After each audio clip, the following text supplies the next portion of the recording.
आप सबको कुछ न्यूज पर हार्दिक अभिनंदन है। और कुछ न्यूज आज सहारा से संबंधित कुछ मामले को लेकर के आया है, जिसमें विश्व भारती जन सेवा संस्थान के सचिव नगेंद्र कुशवाहा जी ने अपनी बात को रखा है और उन्होंने बतलाया है कि आज रांची हाई कोर्ट में सपना राय और ओपी श्रीवास्तव का बेल पिटीशन मूव किया गया है और उसी के चलते विश्व भारती जन सेवा संस्थान अपने पूरे लीगल टीम के साथ कोर्ट में हाजिर हुआ है और वहीं से उन्होंने एक वीडियो रिलीज किया है, जिसमें प्रबंधन के बारे में विशेष रूप से जो खास बातें बतलाई है वह सुनने लायक है, जिसे देखें आप। मैं जानना चाहता हूं, जो सहारा के अंधभक्त हैं, सहारा के भक्तिभाव में आज भी खड़े हैं, क्या ये फैक्ट है कि सहारा की जो लायबिलिटी है वो एजेंटों को चुकाना है? क्या ये फैक्ट है कि सहारा के एजेंट जो थे वो कमीशन के लालच में जमाकर्ताओं को फंसा दिए? क्या ये फैक्ट है कि सहारा के अधिकारी जो हैं सब लोग पाक साफ हैं?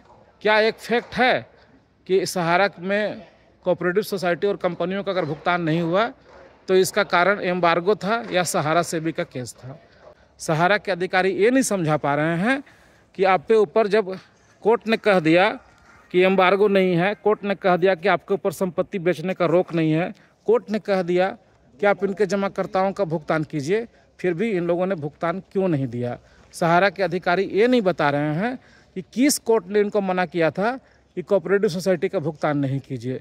सहारा के अधिकारी ये नहीं बता रहे हैं कि सहारा इंडिया क्यूसोप, सहारा इंडिया कमर्शियल कॉरपोरेशन और जितने भी कंपनियां चली उसका भुगतान क्यों नहीं हो पा रहा है। आज ये सभी कोर्ट में महंगे महंगे वकील खड़े कर रहे हैं, नामी गिरामी वकीलों को खड़ा कर रहे हैं। आखिर उन वकीलों को देने के लिए पैसा कहाँ से आ रहा है? क्या उनके लिए एम्बार्गो नहीं है? तो हम लोग तो लड़ रहे हैं साथियों। तय आप लोग को करना है कि इस लड़ाई में हम लोग का साथ दीजिएगा या हम लोगों को शहीद होता हुआ देखिएगा। साथियों नमस्कार, मैं नागेंद्र कुमार कुशवाहा, राष्ट्रीय सचिव विश्व भारती जन सेवा संस्थान, और हमारे साथ आज हैं राष्ट्रीय संयुक्त सचिव भाई अशोक जी, इधर आइए ना, राष्ट्रीय उप सचिव भाई परवीन श्रीवास्तव जी। हम लोग तीनों आदमी अभी रांची हाई कोर्ट में खड़े हैं।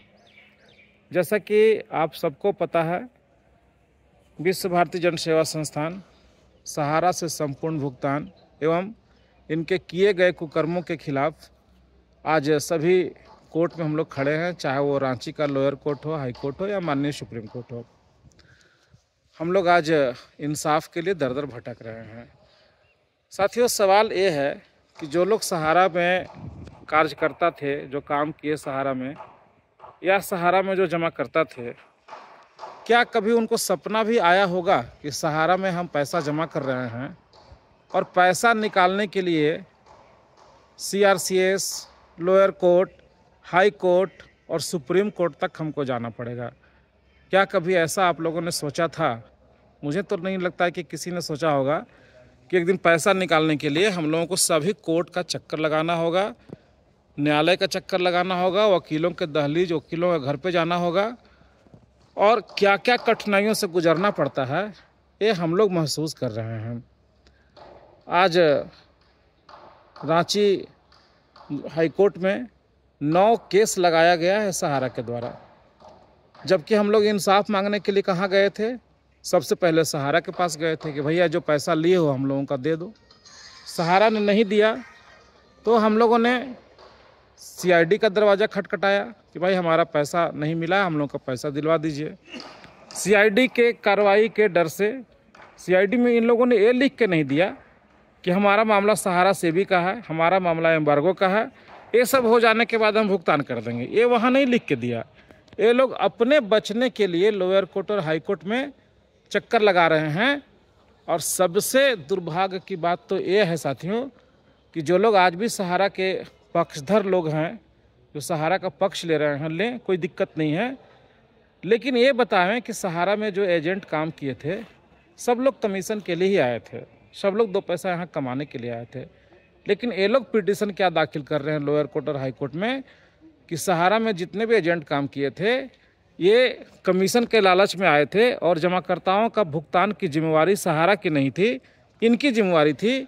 और ये लोग जो है गलत तरीके से सहारा के जमाकर्ताओं का पैसा लगवाए कोऑपरेटिव सोसाइटी में पहले से नियम बना हुआ था कि जो लोग इसमें पैसा लगाएंगे वो अपनी जिम्मेवारियों पर लगाएंगे, और सहारा के एजेंटों ने कमीशन के लालच में आकर के डिपॉजिटर को फंसाया है।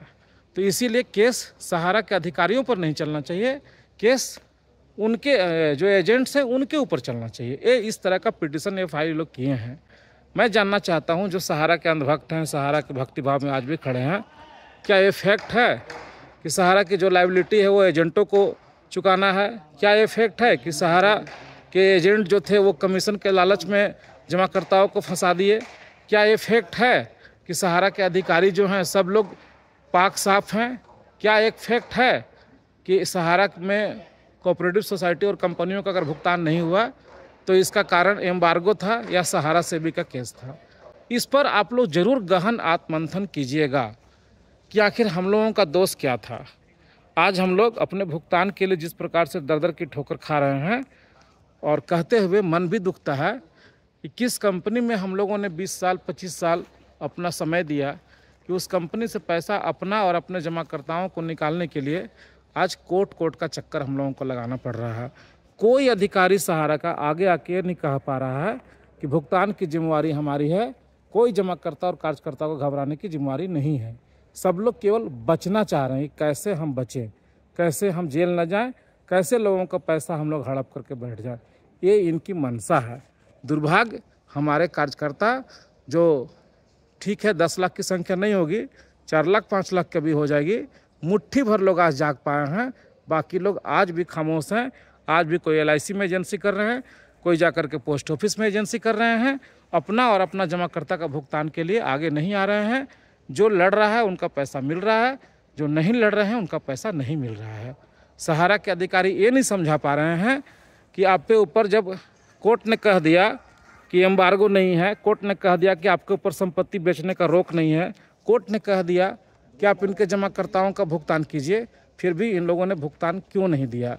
सहारा के अधिकारी ये नहीं बता रहे हैं कि किस कोर्ट ने इनको मना किया था कि कोऑपरेटिव सोसाइटी का भुगतान नहीं कीजिए। सहारा के अधिकारी ये नहीं बता रहे हैं कि सहारा इंडिया क्यूसोप, सहारा इंडिया कमर्शियल कॉरपोरेशन और जितने भी कंपनियां चली उसका भुगतान क्यों नहीं हो पा रहा है। कौन कोर्ट इनको मना किया था भुगतान करने से? दूसरा कि इनके पास में अगर एम्बार्गो लगा हुआ था, इनके पास पैसा नहीं था, तो फिर इनके बच्चों को अय्याशी के लिए पैसा कहाँ से आया? इनके लोगों को बड़े बड़े होटलों में पार्टी करने के लिए पैसा कहाँ से आया? सुब्रत राय को जन्मदिन मनाने के लिए 500 करोड़ रुपया मुंबई में खर्च करने के लिए पैसा कहाँ से आया? पूरे देश के लिए अगर एम्बार्गो था तो क्या उनके ऊपर एम्बार्गो नहीं रहा? दूसरा चीज़, आज ये सभी कोर्ट में महंगे महंगे वकील खड़े कर रहे हैं, नामी गिरामी वकीलों को खड़ा कर रहे हैं। आखिर उन वकीलों को देने के लिए पैसा कहाँ से आ रहा है? क्या उनके लिए एम्बार्गो नहीं है? ये सारा सवाल तो बनता है, और ये सवाल तो हम लोग पूछते रहेंगे तब तक जब तक कि हम लोगों का पैसा नहीं मिल जाए या इन लोगों को किए हुए कुकर्मों को सज़ा नहीं मिल जाए। तो हम लोग तो लड़ रहे हैं साथियों, तय आप लोग को करना है कि इस लड़ाई में हम लोग का साथ दीजिएगा या हम लोगों को शहीद होता हुआ देखिएगा, ये तय आप लोग को करना है। चलिए, हमारे साथ प्रवीण श्रीवास्तव जी हैं। आप नहीं बोलेंगे? आप अशोक जी कुछ बोलना चाहते हैं संक्षिप्त में? तो चलिए, धन्यवाद साथियों, आज का वीडियो यहीं ख़त्म करते हैं, देखते हैं सुनवाई में क्या होता है। धन्यवाद, नमस्कार।